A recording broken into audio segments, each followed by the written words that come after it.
मेरे प्यारे देशवासियों, मैं आपको एक ऑडियो सुनाता हूं। हेलो। सर नमस्ते सर। नमस्ते। सर बोलिए सर। देखिए, ये जो आपने एफआईआर नंबर मुझे सेंड किया है, इस नंबर के खिलाफ 17 कंप्लेंट्स हमारे पास। आप ये नंबर यूज कर रहे हैं? मैंने नहीं यूज करता हूँ सर। अभी कहाँ से बात कर रहे हो? Sir Karnataka sir. वो घर में हूँ सर। ओके, इसके लिए आप अपनी स्टेट में रिकॉर्ड करवाइए ताकि ये नंबर ब्लॉक कर दिया जाए, फ्यूचर में आपको कोई प्रॉब्लम ना हो। Okay, yes sir. अभी मैं आपको कनेक्ट कर रहा हूँ, ये आपका इन्वेस्टिगेशन ऑफिसर है। आप अपनी स्टेट में रिकॉर्ड करवाइए ताकि ये नंबर ब्लॉक कर दिया जाए। Okay, yes sir yes sir. अब बताइएगा मैं किसके साथ बात कर रहा हूँ। अपना आधार कार्ड मुझे शो कीजिएगा वेरीफाई करने के लिए, बताइएगा। सर मेरे पास अभी नहीं है sir Aadhaar card sir, please sir. Phone आपके फोन में है? नहीं सर। फोन में आधार कार्ड की पिक्चर नहीं है आपके पास? नहीं है सर। नंबर याद है आपको? सर नहीं है सर, नंबर भी याद नहीं है सर।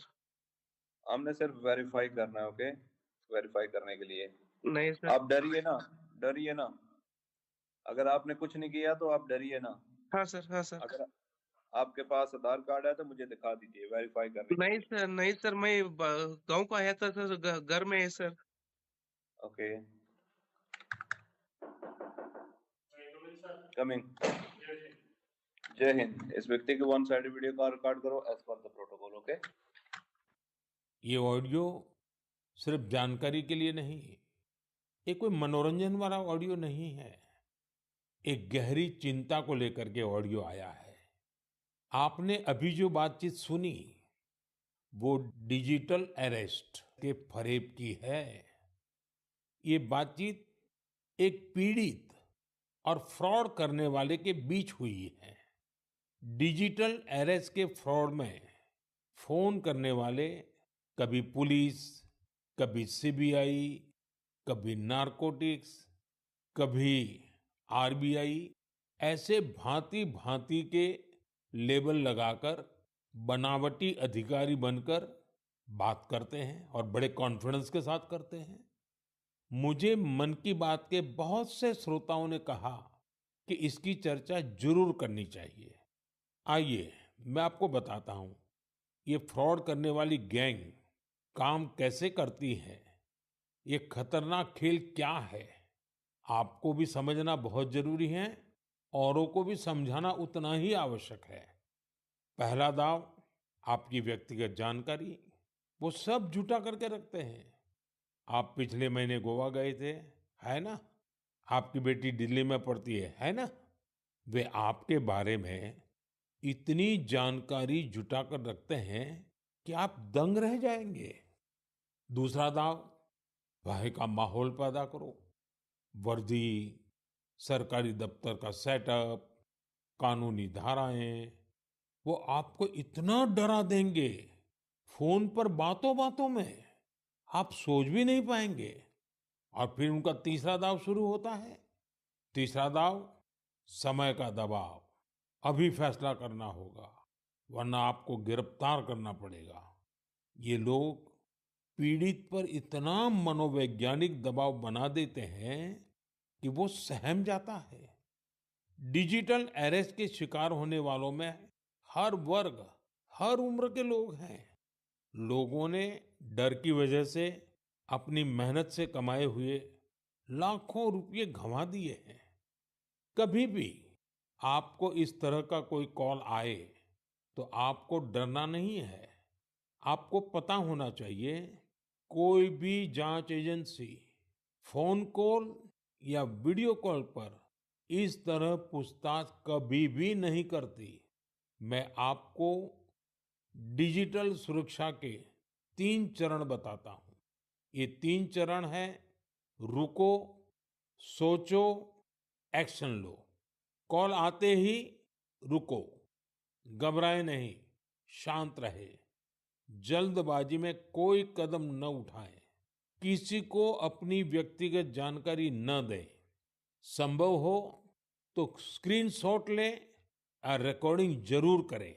इसके बाद आता है दूसरा चरण। पहला चरण था रुको, दूसरा चरण है सोचो। कोई भी सरकारी एजेंसी फोन पर ऐसे धमकी नहीं देती। न ही वीडियो कॉल पर पूछताछ करती है, न ही ऐसे पैसा की मांग करती है। अगर डर लगे तो समझिए कुछ गड़बड़ है। और पहला चरण, दूसरा चरण और अब मैं कहता हूं तीसरा चरण। पहले चरण में मैंने कहा रुको, दूसरे चरण में मैंने कहा सोचो और तीसरा चरण कहता हूं एक्शन लो।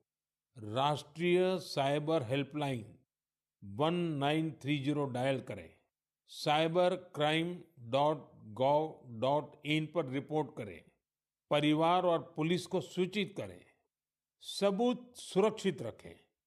रुको, बाद में सोचो और फिर एक्शन लो। ये 3 चरण आपकी डिजिटल सुरक्षा का रक्षक बनेंगे। साथियों, मैं फिर कहूंगा, डिजिटल अरेस्ट जैसी कोई व्यवस्था कानून में नहीं है। ये सिर्फ फ्रॉड है, फरेब है, झूठ है, बदमाशों का गिरोह है। और जो लोग ऐसा कर रहे हैं, वो समाज के दुश्मन है। डिजिटल अरेस्ट के नाम पर जो फरेब चल रहा है, उससे निपटने के लिए तमाम जांच एजेंसियां राज्य सरकारों के साथ मिलकर काम कर रही है।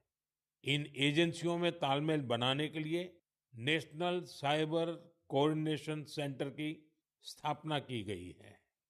एजेंसियों की तरफ से ऐसे फ्रॉड करने वाली हजारों वीडियो कॉलिंग आईडी को ब्लॉक किया गया है। लाखों सिम कार्ड, मोबाइल फोन और बैंक अकाउंट्स को भी ब्लॉक किया गया है। एजेंसियां अपना काम कर रही है, लेकिन डिजिटल अरेस्ट के नाम पर हो रहे स्कैम से बचने के लिए बहुत जरूरी है हर किसी की जागरूकता, हर नागरिक की जागरूकता। जो लोग भी इस तरह के साइबर फ्रॉड का शिकार होते हैं, उन्हें ज्यादा से ज्यादा लोगों को इसके बारे में बताना चाहिए। आप जागरूकता के लिए हैशटैग सेफ डिजिटल इंडिया का प्रयोग कर सकते हैं।